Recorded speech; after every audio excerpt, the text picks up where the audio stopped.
Students, Assalamu alaikum students.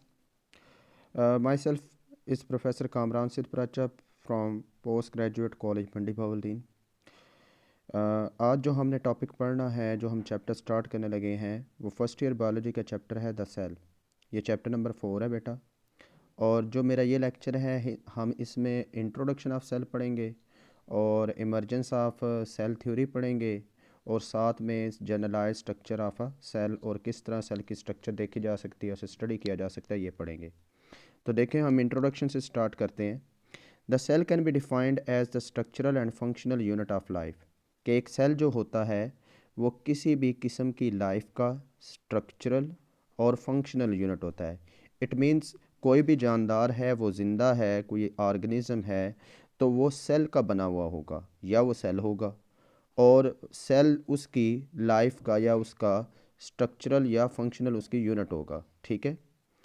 Smallest unit that carry out all activities of cell, ठीक है, of life, के जो cell है वो सबसे छोटी यूनिट है जो कि तमाम एक्टिविटीज़ एक ज़िंदगी की कर सकती है। अगर एक सेल पूरी ज़िंदगी की तमाम एक्टिविटीज़ परफॉर्म कर सकता है, लाइक अपने जैसे सेल बना सकता है, न्यूट्रिएंट्स ले सकता है, उनको यूटिलाइज़ कर सकता है, अपनी ग्रोथ कर सकता है, तो ये फंक्शनल यूनिट होगी। और इसी तरह cells are the building blocks of complex multicellular organism. जैसे मल्टीसेलुलर ऑर्गेनिज्म है लाइक अस, जैसे हम ह्यूमन हैं, हमारी बॉडी है जो सेल पर कंसिस्ट है। मतलब कोई भी जो टिश्यू है या आर्गन है, वो सबसे छोटी यूनिट उसकी सेल होती है। सेल मिलकर टिश्यू बनाते हैं, टिश्यू मिलकर ऑर्गन, ऑर्गन सिस्टम, और इस तरह एक पूरा इंडिविजुअल बन जाता है। हम ट्रिलियंस ऑफ सेल के मिलने से बनते हैं। तो इस तरह सेल हमारी क्या होगी, स्ट्रक्चरल यूनिट होगी। देख सकते हैं आप। नेक्स्ट देखिए स्टूडेंट्स, नेक्स्ट हमारे पास है emergence of cell theory, emergence and implication of cell theory. कि सेल थ्योरी किस तरह इमर्ज हुई और किस तरह उसे इम्प्लीफाइड मतलब इम्प्लीकेट किया गया, ये बात करेंगे हम इसमें। सेल थ्योरी में सबसे पहले जो कंट्रीब्यूशन है वो रॉबर्ट हुक का है। रॉबर्ट हुक ने 1665 में सबसे पहले कह लें कि डिस्कवर किया था सेल को। यानी कि जो स्टडी ऑफ सेल है is begin with the discovery of cell by Robert Hooke. Robert Hooke ने अपने मतलब सेल्फ मेड एक माइक्रोस्कोप को इस्तेमाल किया। ठीक है। उसके साथ उसने ना बारीक सेक्शंस जो उसने काटे थे कॉर्क के, उनको उस माइक्रोस्कोप के नीचे देखा। और जो चीज़ देखी उसने, वो उसने रिपोर्ट की अपनी एक फेमस पब्लिकेशन में, जिसका नाम क्या था, Micrographia. He prepared and studied the thin section of cork. इसने कॉर्क के थिन सेक्शन मतलब बनाए और उन्हें स्टडी किया अंडर ही सेल्फ मेड कंपाउंड माइक्रोस्कोप। अब कंपाउंड माइक्रोस्कोप से मुराद ऐसी माइक्रोस्कोप या एक या दो लेंस पर मुश्तमिल होती है, उसके नीचे इसने देखा। And he observe the cork is composed of minute honeycomb like compartment. के जो कॉर्क है वो शहद की मक्खी, ठीक है, कि छत्ते के जैसे उसके बीच में कंपार्टमेंट मौजूद है, 6 साइडेड कंपार्टमेंट, विच ही टर्म्ड एज सेल। जिसे इसने क्या कहा पहली दफ़ा, सेल का। एक्चुअली जो सेल है, सेल के मीनिंग होते हैं वेसल के, बर्तन के। यानी कि सेल किसी भी एम्प्टी स्ट्रक्चर को कहा जा सकता है। तो चूँकि इसे वो आनी कॉम की तरह के खाली कंपार्टमेंट नज़र आ रहे थे, तो उसने कहा कि ये जो कॉर्क है ये सेलों से मिलकर बना है, यानी कि एम्प्टी कंपार्टमेंट से मिलकर बना है। So according to Hooke, cell is an empty space bounded by thick walls. Cell एक एम्प्टी स्पेस है जिसके गिर्द मोटी मोटी दीवारें हैं। तो बेटा यहाँ से जो सेल थ्योरी है या discovery of cell, study of cell है, उसकी स्टार्ट होगी। मतलब मेन रोल रॉबर्ट हुक का है। ठीक है। इसी वजह से अब हम जानते हैं कि सेल के अंदर बहुत कुछ होता है, सेल खाली नहीं होता। फिर भी चूँकि मेन रोल रॉबर्ट हुक का था, तो हम उसे ऑनर करने के लिए अभी तक जो टर्म है वो सेल ही यूज़ करते हैं। ठीक है बेटा। अब देखें, लॉरेंस ओकन, सेकंड नंबर इसका है 1805 में। लॉरेंस ओकन अ जर्मन साइंटिस्ट, ये एक जर्मन साइंटिस्ट था। एंड बिलीव दैट, और इसका ये यकीन था, that all living being originate और कंसिस्ट ऑफ वेसल्स और सेल। कि जो जितने भी जानदार हैं वो या तो बने हैं या तो मुश्तमिल हैं। ठीक है। मतलब वो सेल से ओरिजिनेट हुए हैं या सेल के ऊपर मुश्तमिल करते हैं। ठीक है। मतलब सारे जानदार सेलों से मिलकर बने हुए हैं। और वो सेल क्या हैं, वेसिकल हैं, एम्प्टी कंपार्टमेंट हैं। ठीक है। जो मिल के जानदारों को बना रहे हैं। तो लॉरेंस ओकन के मुताबिक इस दुनिया में जितने भी लिविंग ऑर्गेनिज्म हैं they all are made up of cell, वो सारे के सारे सेलों से मिलकर बने हैं, और ओरिजिनेट फ्रॉम सेल, ये सेलों से ओरिजिनेट हुए हैं। फिर जी उसके बाद जीन बैटिस्ट डी लामार्क, ये 1809 में आया है, और इसने क्या इस 1809 में बताया कि Jean Baptiste de Lamarck expressed a similar idea and said, no body can have life if its constituent part are not cellular tissue or not formed by the cellular tissue। कि जीन बैटिस्ट डी लामार्क ने भी Lawrence ओकन जैसी ही बात की है कि कोई भी चीज़ तब तक लाइफ उसमें नहीं हो सकती, वो ज़िंदा नहीं हो सकती जब तक या तो वो सेलुलर टिश्यू का बना ना हो, या सेलुलर टिश्यू पर ना हो, उसके पार्ट्स मुश्तमिल ना हो, या फिर वो सेलुलर टिश्यू से मिलकर ना बना हो। ठीक है, तो वो चीज़ ज़िंदा नहीं हो सकती। मतलब हमारी बॉडी भी जो है वो सेलुलर है, सेलुलर टिश्यू से मिलकर बनी है। अब टिश्यू क्या होते हैं, इसने थोड़ा सा लेवल बढ़ा दिया है, इसने सिंगल सेल से बात को बढ़ाई है कि कई सेल मिलकर आपस में टिश्यू बनाएंगे, तो वो ज़िंदा जानदार या तो सेलुलर टिश्यू होगा या उससे मिलकर बना होगा। ठीक है, मतलब if its constitute part are not cellular tissue, यानी कि उसके जो जिस्म के हिस्से हैं वो सेलुलर टिश्यू के नहीं होंगे, या वो सेलुलर टिश्यू से खुद ना बना होगा, तो वो ज़िंदा जानदार नहीं होगा। ठीक है, so living organism should be made up of cellular tissue. Next जी रॉबर्ट ब्राउन है।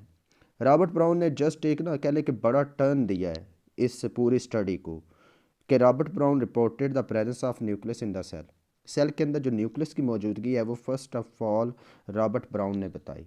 और रॉबर्ट ब्राउन ने ये बताया कि सेल जब उसने स्टडी किया उसने बताया कि सेल एक एम्प्टी स्पेस नहीं है, इसके बीच में कोई चीज़ है, जिसे उसने न्यूक्लियस का नाम दिया। Due to this discovery Hooke's idea about the cell as an empty space was changed, कि हुक का जो आइडिया था कि सेल एक एम्प्टी स्पेस है वो चेंज हो गया। मतलब अब cell is not an empty space, cell कोई एम्प्टी स्पेस नहीं है। तो असूलन यहाँ पर तो सेल नाम ही नहीं लेना चाहिए फिर, लेकिन फिर भी हम रॉबर्ट हुक को ऑनर करते हुए सेल की जो नेम है या टर्म है उसे चेंज नहीं करेंगे। फिर जी उसके बाद दो साइंटिस्ट हैं, एक थियोडर शेवान है, दूसरा मिथाइस शिल्डन है। थियोडर शेवान एक जर्मन जोलॉजिस्ट है। थियोडर शेवान ज़ाहिर सी बात है जोलॉजिस्ट है, तो इसने एनिमल से रिलेटेड स्टडी की होगी। और एक जर्मन बॉटनिस्ट है जिसका नाम मिथाइस शिल्डन है। शेवान ने काम किया 1839 में और शेल्डन ने काम किया 1838 में, लेकिन ये दोनों काम अलग अलग कर रहे थे। और अलग अलग काम करते हुए इन्होंने ये बताया कि that all animal are made up of cell, यानी कि जो थियोडर शेवान था उसके मुताबिक सारे एनिमल सेल से मिलकर बने हैं।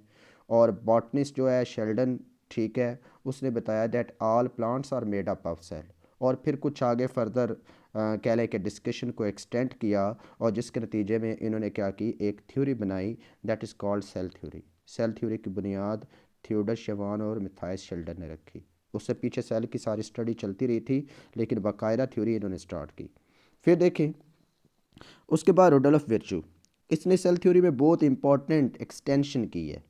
मतलब इससे पहले हमें ये नहीं पता था कि सेल कहाँ से आते हैं, कैसे बनते हैं, उनका ओरिजिनेशन क्या है, ठीक है, लिविंग ऑर्गेनिज्म किस तरह आए हैं, ये हमारे पास आइडिया नहीं था। बल्कि हमारे पास तो कुछ साइंटिस्ट का आइडिया ये था ए बायोजेनेसिस का, लिविंग ऑर्गेनिज्म जो से हैं वो नॉन लिविंग चीज़ों से बन जाते हैं।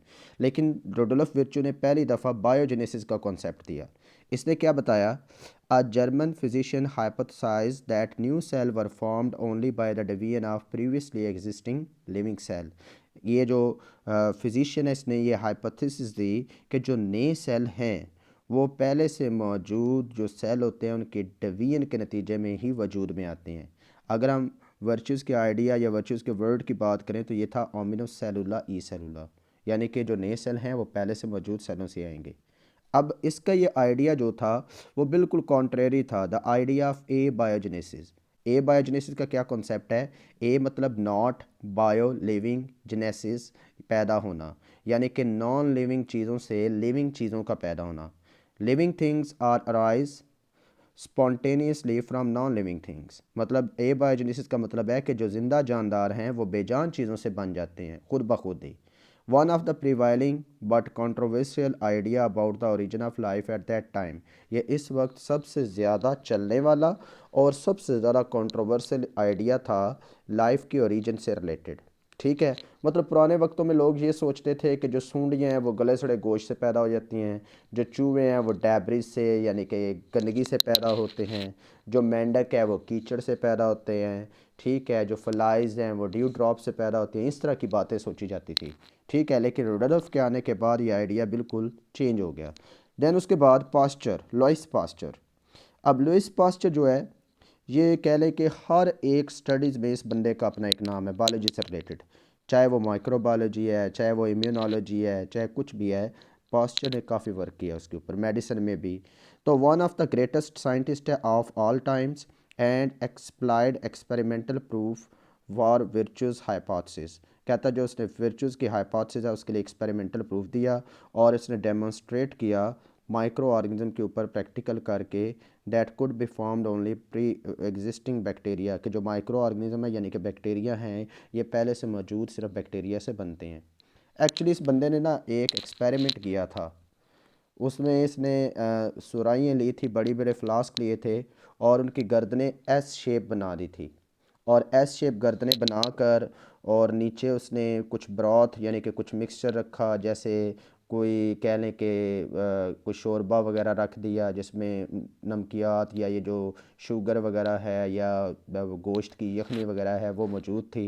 इसने वो रखा और उसे काफ़ी देर रहने दिया और उसने प्रूव किया कि उसके अंदर किसी किस्म की कोई फर्मेंटेशन यानी कि जो बैक्टीरिया की वजह से होती है, बैक्टीरिया वगैरह पैदा नहीं हुए। और साथ ये भी बताया कि एस शेप जो सुराही है उसके बीच में से हवा भी आ रही है। फिर इसने बाद में सुराहियाँ तोड़ दी थी, उसकी जो मतलब गर्दनें एस शेप गर्दन थी उसे तोड़ा, फिर हवा सीधी आने लग पड़ी, उसके साथ बैक्टीरिया भी आए और इसके नतीजे में क्या हुआ, उन सुराहियों में फर्मेंटेशन स्टार्ट हो गई। ठीक है, बैक्टीरिया बनने लग पड़े। तो इससे ये बात साबित होती है कि बैक्टीरिया पहले से मौजूद बैक्टीरिया से ही बनेंगे। तो इसने सपोर्ट किया रुडोल्फ विर्चू के आइडिया को। So original cell theory and Virchow's hypothesis give us the basis of working definition of living things. कहता है जो ओरिजिनल सेल थ्योरी है और जो विर्चू का हाइपोथेसिस है दोनों को मिलाएं तो हमें वर्किंग डेफिनेशन मिलती है लिविंग थिंग्स की, that living things are chemical organization composed of cell and capable of reducing themselves. कि ज़िंदा जानदार जो हैं वो केमिकल ऑर्गेनाइजेशन है और ये बने हुए हैं किसके, सेलों के, और इनमें ये एबिलिटी होती है कि वो आगे रिप्रोड्यूस कर सकें अपने आप को। उसके बाद बेटा बारी आ जाती है अगस्ट वाइसमैन की। Said all presently living cells have a common origin. कहता है अगस्ट वाइसमैन ने यह कहा कि तमाम जो ज़िंदा जानदार हैं या तमाम जो अभी तक सेल मौजूद हैं इनका ओरिजिन कॉमन है। उसके कॉमन होने की वजह क्या थी कि इनकी जो बेसिक स्ट्रक्चर्स हैं और मतलब जो मालिक्यूल्स हैं उनमें क्या मौजूद है, सिमिलरिटी। जैसे मिसाल के तौर पर दुनिया के जितने भी सेल हैं, चाहे वो प्रोकैरियोटिक हैं, चाहे यूकैरियोटिक हैं, चाहे प्लांट सेल हैं, चाहे एनिमल सेल हैं, दे हैव सेल मेम्ब्रेन। इनके बाहर एक प्लाज्मा मेम्ब्रेन मस्ट होती है और इनके अंदर साइटोप्लाज्म होती है और इनके पास डीएनए जैसा हेरिडिटी मटेरियल होता है। तो ये कुछ बेसिक स्ट्रक्चर है जो सारे सेलों में कॉमन है। अगर बेसिक स्ट्रक्चर कॉमन है इट मीन ये सारे डिफरेंट टाइप के सेल, प्लांट के सेल, एनिमल के सेल और एनिमल की बॉडी में और कई टाइप के सेल, ये सारे एक ही तरह के किसी सेल से क्या हुए हैं, ओरिजिनेट हुए हैं। अब फिर उसके बाद यहाँ तक जो सेल थ्योरी है वो इन सारी बातों को सम अप करके कंप्लीट हो जाती है। जैसे मिसाल के तौर पर अगर हम लॉरेंस ओकन, जीन बटिस्ट डी लमार्क की बातों की बात करें, ठीक है, मिथाइस शिल्डर और थियोडर शेवान की बात बनाएं, सारी उनकी बातें उन्हें मिक्स करें, तो फिर एक पहला पॉइंट बन जाता है सेल थ्योरी का। साइलेंट फीचर है सेल थ्योरी के उसका पहला point, that all organisms are composed of one or more cell. ठीक है ना, यही बातें थी की थी ना कि तमाम जानदार जो हैं ये एक या एक से ज़्यादा सेलों पर क्या होते हैं, मुश्तमिल होते हैं। दूसरी बात, अब इसमें अगर रुडोल्फ विर्चू का आइडिया डाल दें तो फिर क्या होगा, all cell arises from pre existing cell, के तमाम जानदार जो हैं, तमाम सेल जो हैं वो पहले से मौजूद सेलों की डिवीजन से ही बनते हैं।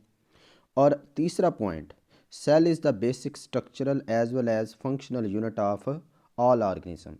अब ये भी पिछली सारी बातों को मिला के पता चलता है कि एक सेल जो है वो तमाम जानदारों की स्ट्रक्चरल यूनिट भी है और फंक्शनल भी है। स्ट्रक्चरल क्यों है, क्योंकि तमाम जानदारों की जो बॉडी है वो सेलों से मिलकर बनती है।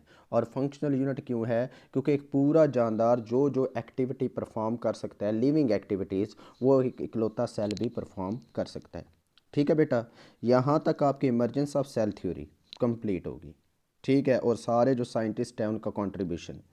इसमें होमवर्क आपका इस तरह का होना चाहिए कि आप एक टेबल बनाएं जिसमें आप टाइम लाइन बनाएं, यानी कि एक टेबल का कॉलम आपका ईयर्स का हो, दूसरा कॉलम आपका साइंटिस्ट के नेम का हो और तीसरा कॉलम आपके कंट्रीब्यूशन का हो।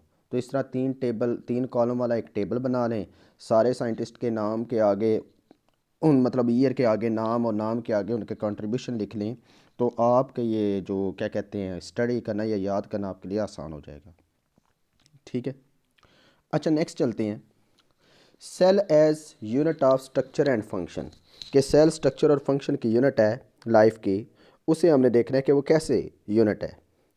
देखिए ज़रा, a cell is a unit of structure and function in living organism, के ज़िंदा जानदारों के जो सेल होते हैं वो उनके स्ट्रक्चर के भी यूनिट होते हैं और फंक्शन के भी यूनिट होते हैं। मतलब in multicellular organism there is a division of labour among the cell, कि एक जो मल्टीसेलुलर जानदार होता है उसमें डिवीजन ऑफ लेबर पाई जाती है। यानी कि मेरी बॉडी के अंदर हर सेल जो है वो अपना अपना काम करेंगे, या बॉडी का जो एक काम है वो सेलों में तकसीम कर दिया जाएगा। हर सेल अपने अपने काम को सरअंजाम देगा और सारे सेलों के कामों को मिलाने से मेरी बॉडी के किसी आर्गन का कोई काम बन जाएगा। ठीक है, the different cells are specialized for different function, and the functions of organism as a whole is the result of sum of activity and interaction of different cell and of different component of the cell। कहता है कि जो function होता है किसी भी जानदार का वो उसमें मौजूद तमाम सेलों की एक्टिविटी का एक सम होता है, या उनके आपस में जो इंट्रैक्शन है डिफरेंट सेल्स के उस इंट्रैक्शन का सम होता है, और या डिफरेंट सेल के जो कंपोनेंट है, सेल के अंदर डिफरेंट कंपोनेंट है उनके एक्टिविटीज़ का काम है। मतलब सेल क्या करता है, कामों को तकसीम करता है अपनी ऑर्गेनेलिज में, और जब ऑर्गेनेलिज काम पर करती हैं कंप्लीट होती है तो सेल का फंक्शन हो जाता है, और सेल जब अपने अपने काम कंप्लीट करते हैं तो टिश्यू का फंक्शन कंप्लीट हो जाता है। अब जब टिश्यू अपने अपने काम करेंगे तो ऑर्गन का फंक्शन कंप्लीट होगा, और जब हर ऑर्गन अपना अपना काम करेगा तो मिलाने पर ऑर्गन सिस्टम का काम बन जाएगा, और सारे ऑर्गन सिस्टम वर्किंग करेंगे तो पूरा एक इंडिविजुअल बन जाएगा, एक पूरे जानदार की बॉडी के सारे फंक्शन कंप्लीट हो जाएंगे। जैसे मिसाल के तौर पर बात करते हैं कि प्लांट में सेल हैं जाइलम सेल, ये कंडक्शन करवाते हैं वाटर और मिनरल्स की। मतलब ये रूट से वाटर और मिनरल्स को लेकर एरियल पार्ट्स पे यानी कि पत्तों पे लेके जाते हैं जहाँ पर फोटोसिंथेसिस वगैरह होती है, और फोटोसिंथेसिस होने के बाद वहाँ पर फूड बनती है, और फिर फूड जो बनती है उसे फ्लोएम के ज़रिए, ठीक है देखिए फ्लोएम सेल है वो ट्रांसलोकेट करते हैं फूड को, यानी कि पत्तों से लेके आएंगे उसे जड़ों में, और बाकी जो हिस्से हैं प्लांट के जहाँ पर फोटोसिंथेसिस नहीं हो रही उसे वो फूड डिस्ट्रीब्यूट कर देंगे। इसी तरह स्क्लेरेनकाइमेटस सेल हैं, ये क्या करेंगे, give support to the plant. Collenchymatous cell हैं, कैरी आउट फोटोसिंथेसिस, ये क्लोरनकाइमेटस सेल ये फोटोसिंथेसिस करते हैं। पैरेनकाइमेटस सेल है, they store surplus of food, ये स्टम के कॉर्टेक्स और रूट्स वगैरह में मौजूद होंगे और ये जो एक्स्ट्रा फूड होगी उसको स्टोर कर लेंगे। इसी तरह मेरिस्टमेटिक सेल हैं, ये जो स्टम होता है ना उसकी जो ग्रोइंग टिप्स होती हैं, ग्रोइंग टिप्स जहाँ से पौधा आगे ग्रोथ कर रहा होता है उसके ऊपर मेरिस्टमेटिक सेल होते हैं, और ये क्या करते हैं, produce new cell and for growth and development of plant, ये प्लांट की ग्रोथ और डेवलपमेंट के लिए नए सेल क्या करते हैं, बनाते हैं। जबकि अगर बात करें एनिमल, अब एनिमल जैसे हम भी एनिमल में आते हैं, हमारे मसल सेल जो हैं ये कॉन्ट्रैक्ट और रिलैक्स करते हैं, और इनके सारों की कॉन्ट्रैक्शन और रिलैक्सेशन के नतीजे में हमारी बॉडी मूव करती है। इसी तरह नर्व सेल है, ये ट्रांसमिट करते हैं इम्पल्स को, और हर एक न्यूरॉन अपने अपनी तरफ से नर्व को ट्रांसमिट करता है, तो इसके नतीजे में बॉडी के एक ऑर्गन का दूसरे ऑर्गन के साथ कनेक्शन बनाता है और मिलकर ये कोऑर्डिनेशन सिस्टम बना देते हैं। इसी तरह बॉडी में कई ग्लैंड सेल हैं, वो सिक्रीट करते हैं हार्मोन्स को, जूसेस को। रेड ब्लड सेल हैं, वो कैरी करते हैं ऑक्सीजन को, ठीक है। और सोमैटिक स्टोमक सेल हैं, ये सिक्रीट करते हैं किसको, गैस्ट्रिक जूस को। हर सेल बेटा अपना अपना काम कर रहा है, और वो सेल अपने काम के लिहाज से क्या स्पेसिफाइड है, ठीक है। तो ये इन सालों सेलों का काम को मिलाएं तो नतीजे में क्या बन जाता है, फंक्शन ऑफ टिश्यू, और उन सारे टिश्यूज़ के फंक्शन को मिलाएं तो फंक्शन ऑफ ऑर्गन। जैसे मिसाल के तौर पर स्टोमक एक ऑर्गन है, आपने पहले चैप्टर में पढ़ा होगा। अब इसमें दो तरह के टिश्यू होते हैं, दो तीन तरह के, जिनमें मेजर ग्लैंडुलर टिश्यू हैं और मस्कुलर टिश्यू हैं। अब मस्कुलर टिश्यू कॉन्ट्रैक्ट करते हैं और ग्लैंडुलर टिश्यू क्या करते हैं, गैस्ट्रिक जूस को सिक्रीट करते हैं। गैस्ट्रिक जूस जाता है फूड में और मस्कुलर टिश्यू से कॉन्ट्रैक्ट करके फूड के साथ मिक्सअप कर देते हैं, नतीजे में फूड में मौजूद जो प्रोटीन होती है उसकी डाइजेशन हो जाती है। अब देखना, मस्कुलर टिश्यू ने अपना काम किया कॉन्ट्रैक्शन, ग्लैंडुलर टिश्यू ने अपना काम किया सिक्रीशन, और नतीजे में काम किसका बन गया, स्टमक का, डाइजेशन ऑफ प्रोटीन। ठीक है बेटा। अब नेक्स्ट क्या करने लगे हैं, हम एक जनरलाइज्ड सेल है, सिंपल सेल, जिसकी हम डायग्राम देखते हैं ना, वैसे तो बॉडी के हर एक पोर्शन में, आर्गन में मखसूस किस्म के सेल होते हैं, डिफरेंशिएटेड टाइप सेल होते हैं, लेकिन जो हम नॉर्मल सेल की स्ट्रक्चर देखते हैं ना बुक पे बनी हुई, वो हमारा एक जर्नलाइज्ड सेल है। उसकी सेल की हमने जी स्ट्रक्चर स्टडी करनी है। कैसे स्टडी करें? अगर आप स्ट्रक्चर स्टडी करना चाहते हैं ऑफ अ सेल, ठीक है, उस स्टडी करने के लिए आपको electron light microscope as well as electron microscope की ज़रूरत पड़ेगी। अब जो लाइट माइक्रोस्कोप है बेटा, वो आपको लिमिटेड कंपोनेंट सेल के दिखा सकती है, जैसे cell membrane, cell wall, cytoplasm, nucleus. लेकिन अगर आप चाहते हैं कि आप सेल की एक एक ऑर्गेनेली को देखें, तो आपको उसके लिए इलेक्ट्रॉन माइक्रोस्कोप की ज़रूरत पड़ेगी। और इलेक्ट्रॉन माइक्रोस्कोप के साथ साथ आपको सेल को फ्रैक्शनेट, यानी कि उसके पार्ट्स में डिवाइड करने की ज़रूरत पड़ेगी। मतलब एक यूकैरियोटिक सेल है, आप उसमें mitochondria, Golgi apparatus, centriole, nucleus, सारी चीज़ें देखना चाहते हैं, then you have to separate them. आपको उन्हें क्या करना पड़ेगा? सेपरेट करना पड़ेगा। And that separation of cell is called cell fractionation. इसे क्या कहते हैं? सेल फ्रैक्शनेशन कहते हैं। तो modern technology enable us to isolate various component of the cell including its organelle by the process of cell fractionation। कहता है कि जो मॉडर्न टेक्नोलॉजी है वो हमें इस काबिल बनाती है कि हम सेल के कई कंपोनेंट्स को क्या करें, अलग अलग करके देख लें, इवन दो उसकी ऑर्गेनलीज को भी। और ये अलग अलग करने का तरीकाकार क्या कहलाता है? सेल फ्रैक्शनेशन कहलाता है। और फिर हम स्टडी कर सकते हैं उनके स्ट्रक्चर्स और फंक्शन को इन डिटेल। लेकिन बेटा सेल फ्रैक्शनेशन में कुछ स्टेप्स इंक्लूड हैं। कुछ क्या हैं? स्टेप्स इंक्लूड हैं। जैसे मिसाल के तौर पर यहाँ पर मैंने 3 या 4 स्टेप्स बनाए हुए हैं, देख सकते हैं आप। ये आपके पास 4 स्टेप्स नज़र आ रहे होंगे, ठीक है जी, चेक करें ज़रा। पहला स्टेप क्या है? आपने जो टिश्यू लेना है उसे होमोजेनाइज्ड करना है या डिसरप्ट कर देना है विद स्पेशल इंस्ट्रूमेंट। मतलब मैं फ़र्ज़ करें आपको पढ़ा रहा हूँ और मैंने आपकी स्किन से एक छोटा सा टुकड़ा उतार दिया है। उस स्किन के छोटे से टुकड़े को मैं एक टेस्ट ट्यूब में डाल दूंगा, ठीक है, एक सूटेबल सॉल्यूशन के साथ, और फिर उस मीडियम के साथ उसे एक ब्लेंडर में डालूंगा और ब्लेंडर चला दूंगा। तो वो जो टिश्यू होगा, ब्लेंडर उसे ब्लेंड करके टिश्यू को तोड़ देगा, टिश्यू में से सेल को तोड़ देगा और पूरे के पूरे मटेरियल को एक होमोजेनाइज मिक्सचर बना देगा। जैसे इसके लिए आप एक डायग्राम देख सकते हैं, चेक करें ज़रा। ये डायग्राम गौर से देखिएगा बेटा। अब इसके अंदर ये सेल हैं, यानी कि ये टिश्यू है, और टिश्यू डाला हुआ है सूटेबल मीडियम में। हमने उस टिश्यू को डाला एक ब्लेंडर में, ब्लेंडर के साथ उसे अच्छी तरह ब्लेंड किया है।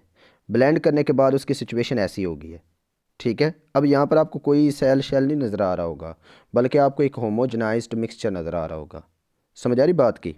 ये बिल्कुल ऐसी है जैसे आप वो ब्लेंडर लेते हैं और उसमें मिल्क शेक नहीं बनाते, पहले आप केला वगैरह बीच में डालते हैं, दूध डालते हैं, बर्फ़ डालते हैं, पहले वो हर चीज़ अलग है, लेकिन जब आप उसे ब्लेंड करते हैं तो केला, दूध, बर्फ़ सब कुछ मिक्स हो जाता है और मिक्स होने के बाद एक शेक बन जाता है। इसी तरह सेल के पहले सारी की सारी ऑर्गेनली, मेम्ब्रेन और सेल अलग थलग थे। जैसे जैसे ही आपने ब्लेंड किया तो सब कुछ मिक्सअप हो गया। इन शॉर्ट वो केला क्यों मिक्सअप हुआ है? क्योंकि उसे पीस के बारीक कर दिया गया, बर्फ़ को तोड़ दिया गया, इस वजह से वो दूध में मिक्सअप हो गया। इसी तरह यहाँ पर भी जो सेल है उसको तोड़ दिया गया है, ठीक है, और तोड़ने के नतीजे में वो सारे के सारा मटेरियल क्या हो गया? कंपोनेंट मिक्सअप हो गया है। इस सिचुएशन को कहते हैं होमोजेनाइजेशन, के मिक्सचर जो है उसे होमोजेनाइज कर दिया गया है, ठीक है बेटा। अच्छा नेक्स्ट देखें, फिर जो सेपरेशन होती है, वो जो मिक्सचर हमने होमोजेनाइज किया उसे सेपरेट करना है। ज़ाहिर सी बात है, हम स्टडी करना चाहते हैं अलग अलग ऑर्गेनली को, तो उसे सेपरेट करना चाहते हैं। The separation is achieved by spinning the homogenise or disrupted cell in a special medium. कि हम सेपरेशन के लिए क्या करते हैं, जो हमने होमोजेनाइज्ड मीडियम मिक्सचर लिया है, डिसरप्टेड सेल का मीडियम मिक्सचर लिया है, उसे एक स्पेशल मीडियम में डालते हैं, सेंट्रीफ्यूज मशीन पे लगाते हैं और मीडियम स्पीड पर उसे स्पिन करते हैं, ठीक है। जैसे आप ये डायग्राम देख सकते हैं।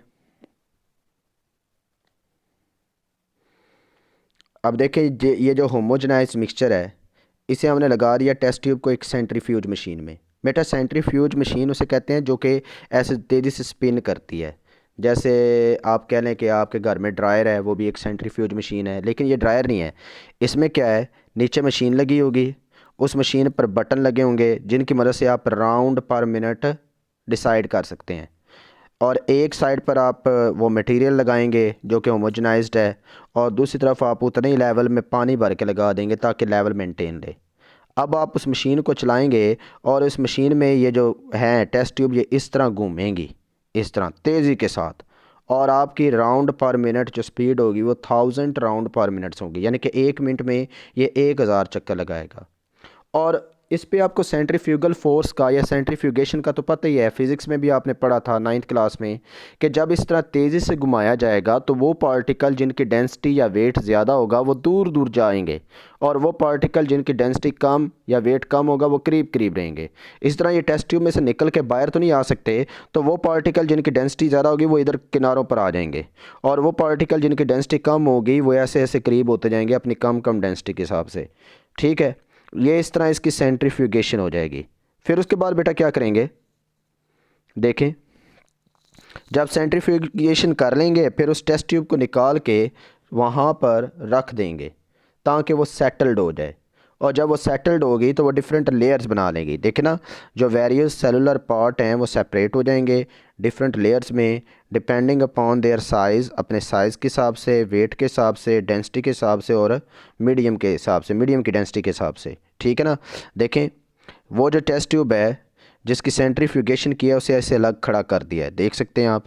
जब हमने खड़ा किया है तो सबसे नीचे एक लेयर बन गई है। इस लेयर में ये सबसे पहले बनने वाली लेयर है और सबसे हैवी लेयर है, तो इसमें हैवी पार्टिकल होंगे जैसे न्यूक्लियस और सेलुलर डेब्रिस। फिर ऊपर वाली सारी लेयर को उठा के फिर से आप क्या करेंगे, सेंट्रीफ्यूज करेंगे और 20 मिनट के लिए फिर छोड़ देंगे। फिर आपके पास एक नीचे लेयर बन जाएगी। ठीक है, ऊपर वाले मटेरियल से लेना है बेटा, नीचे वाले मटेरियल को ऐसे ही छोड़ देना है। ठीक है, नीचे लेयर बन जाएगी, उस लेयर के बीच में आपके पास माइटोकॉन्ड्रिया, क्लोरोप्लास्ट और इस तरह के मटेरियल मौजूद होंगे। अब फिर ऊपर से आपने सुपरटेंट ऊपर वाला मटेरियल उठाना है, नीचे वाली लेयर को वैसे ही रहने देना है। ऊपर वाले मटेरियल को उठा के फिर से एक टेस्ट ट्यूब में डालना है और फिर से आपने उसे सेंट्रीफ्यूज करना है और फिर 60 मिनट के लिए उसे छोड़ देना है। फिर उसके बाद आपको नीचे एक और लेयर मिल जाएगी, उस लेयर में माइक्रोसोम्स, ठीक है, पीसीज ऑफ प्लाज्मा मेम्ब्रेन और सेल इंटरनल मेम्ब्रेन्स जो हैं वो मिल जाएंगी। देन लास्ट पे ऊपर वाले मतलब स्पर्टेंट को निकाल के लग के फिर से उसे सेंट्रीफ्यूज करेंगे, 3 घंटों के लिए छोड़ देंगे। फिर आपको पैलेट नीचे मिल जाएगा जिसमें राइबोसोम्स वगैरह के होंगे मौजूद होंगे। लेकिन अगर आप छोटे से छोटे कंपोनेंट्स को क्लियरली अलग अलग करके देखना चाहते हैं, then you have to perform that centrifugation at very high speed.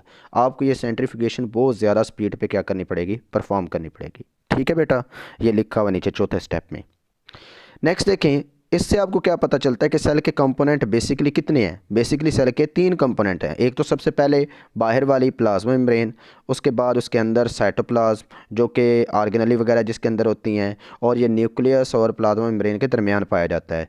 और उसके बाद न्यूक्लियस है जिसके ऊपर न्यूक्लियर या क्रोमेटिन मटेरियल जिसके अंदर क्या होता है, मौजूद होता है। मतलब मैं अगर एक सिंपल वे में सेल ड्रॉ करूँ, ठीक है, तो मैं कहूँगा ये बाहर ये बेटा सेल की मेम्ब्रेन है, प्लाज्मा मेम्ब्रेन, ठीक है, और ये अंदर जो है उसका ये न्यूक्लियस है। ठीक है, ये जो है ना ये न्यूक्लियस है। ठीक है, और ये वाला जो मटेरियल है बीच में, ठीक है, ये बीच वाला मटेरियल जो है ये इसका साइटोप्लाज्म है। मतलब साइटोप्लाज्म ये होगा, प्लाज्मा मेम्ब्रेन ये होगी, और न्यूक्लियस जो है बीच में वो ये होगा। ठीक है बेटा जी। अच्छा नेक्स्ट देखें, आपके पास टाइप्स ऑफ सेल आ गया है। ट्रेडिशनल सिस्टम के मुताबिक, ऑर्गेनिज्म की क्लासिफिकेशन के मुताबिक हम प्लांट सेल को 2 हिस्सों में डिवाइड कर देते हैं। 2 तरह के सेल, एक मतलब प्लांट सेल है और एक क्या, एनिमल सेल है।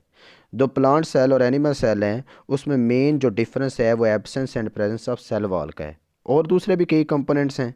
ठीक है, कि प्लांट सेल में सेल वॉल मौजूद होती है और एनिमल सेल में सेल वॉल मौजूद नहीं होते। बाकी कंपोनेंट्स आपको ये डायग्राम से क्लियर हो जाएंगे। अब देखें, ये आपको एक एनिमल सेल नज़र आ रहा है, इसके सेंटर में ये न्यूक्लियस है, और ये rough endoplasmic reticulum, smooth endoplasmic reticulum है जिसको आगे आप पढ़ेंगे जाके डिटेल से। ठीक है, गोल्जी कॉम्प्लेक्स है, माइटोकॉन्ड्रिया वगैरह हैं, पैराक्सिसोम्स हैं, ठीक है, लाइजोसोम वगैरह हैं। अब देखें ना, फ्लैजेला वगैरह, ये फ्लैजेला वगैरह, लाइजोसोम वगैरह और ये सेंट्रियोल वगैरह ये प्लांट सेल में नहीं पाए जाते बट एनिमल सेल में पाए जाते हैं। तो ये प्लांट सेल और एनिमल सेल के दरमियान क्या आ गया, डिफरेंस। उसके बाद ये माइक्रोट्यूब्यूल्स, ठीक है, माइक्रोफिलामेंट्स, इंटरमीडिएट फिलामेंट्स यहाँ पर आपको गौर से नज़र आ रहे होंगे बीच में ये लाइनें सी, ठीक है। ये साइटोस्केलेटन है, ये एनिमल में भी पाए जाते हैं और प्लांट में भी पाए जाते हैं, और ये माइटोकॉन्ड्रिया वगैरह। अब इसमें अगर बेसिक कंपोनेंट की बात करें तो बाहर प्लाज्मा मेम्ब्रेन एक बेसिक कंपोनेंट है, अंदर न्यूक्लियस एक बेसिक कंपोनेंट है, और ये सारे के सारी ऑर्गेनली और ये लिक्विड ये सारा साइटोप्लाज्म में आता है। यानी कि इन सारी ऑर्गेनली को हम कंसीडर करेंगे ये हिस्सा किसका है, साइटोप्लाज्म का। उसके अंदर क्या मौजूद है, न्यूक्लियस मौजूद है, और सबसे बाहर क्या मौजूद है, प्लाज्मा मेम्ब्रेन मौजूद है। अब इसके बरक्स आप एक प्लांट सेल देखें ज़रा, ये प्लांट सेल के अंदर सबसे पहली बात ये देखें, ये बाहर एक मोटी सी सेल वॉल ब्लू कलर की मौजूद है, और सेल वॉल के अंदर ये देखें ना, अंदर वाला हिस्सा काट के दिखाया हुआ है, प्लाज्मा मेम्ब्रेन मौजूद है। तो ये प्लांट के अंदर बाहर जो सेल वॉल है ये एनिमल सेल में नहीं पाई जाती। उसके अलावा इसके पास ये क्लोरोप्लास्ट है, एक बड़ा सा वैक्यूल है, सेल वॉल है। ये तीनों चीज़ें प्लांट सेल में तो होती हैं लेकिन एनिमल सेल में नहीं होती। जैसे उधर सेंट्रियोल होता था, इधर सेंट्रियोल नहीं होता। इस तरह इसका न्यूक्लियस सेल के सेंटर में नहीं होता, बड़े वैक्यूल की वजह से न्यूक्लियस साइड पर क्या होता है, पुश हो जाता है। लेकिन बाकी गोल्जी अपरेटस, ठीक है, ये गोल्जी अपरेटस है, और ये माइटोकॉन्ड्रियाज हैं, और ये रफ और स्मूथ एंडोप्लाज्मिक रेटिकुलम है, ये प्लांट और एनिमल सेल दोनों में पाए जाते हैं। तो मतलब इनकी बेसिक स्ट्रक्चर दोनों की क्या है, सेम है। इसी वजह से अगस्टस वाइजमैन ने कहा था कि सारे सेलों का जो ओरिजिन है वो भी क्या है, सेम है। लेकिन बेटा हकीकत में सेल दो टाइप के होते हैं। एक होता है यूकैरियोटिक सेल, यू का मतलब बेटा होता है ट्रू, एंड कैरियन टर्म निकला है न्यूक्लियस से। Eukaryotic cell which have true nucleus, यानी कि the cell of animal and plant are complex and have distincted nucleus, जिसके अंदर क्रोमेटिन मटेरियल होता है, is bounded by membrane, chromatin material के बाहर मेम्ब्रेन होती है, और कॉल्ड यूकैरियोटिक सेल। और वो सेल जिनमें प्रोमिनेंट न्यूक्लियस नहीं होता, और उनका जो क्रोमेटिन मटेरियल है उसके गिर्द न्यूक्लियर इन्वेलप नहीं होती, बल्कि उसका जो मटेरियल होता है वो साइटोप्लाज्म के अंदर डिस्पर्स्ड होता है, उसको हम प्रोकैरियोटिक सेल कहते हैं। प्रो का मतलब होता है बेटा बिफोर, कैरियन मीन न्यूक्लियस, यानी कि ये एंशियंट टाइप के सेल हैं, इनमें न्यूक्लियस नहीं होता। The primitive type of cell such as bacteria lack a definite nucleus and are said to be prokaryote, ये प्रोकैरियोट कहलाते हैं। And in prokaryotes the nuclear material is directly submerged in the cytoplasm, जो nuclear material है वो cytoplasm में होता है, and is not separated by membrane, और ये मेम्ब्रेन के ज़रिए सेपरेट नहीं होता। ठीक है बेटा, तो यहाँ तक आपकी ये स्ट्रक्चर और टाइप्स होगी एक जनरलाइज्ड सेल की। ठीक है, ये आपका ये इतना लेसन कंप्लीट है। इंशाल्लाह नेक्स्ट हम इसके बारे में आगे मज़ीद जो ऑर्गेनलीज़ हैं, और उसमें हम सबसे पहले सेल वॉल और प्लाज्मा मेम्ब्रेन की स्ट्रक्चर पढ़ेंगे। इंशाल्लाह वो नेक्स्ट लेक्चर आपको मिल जाएगा। अल्लाह हाफिज़।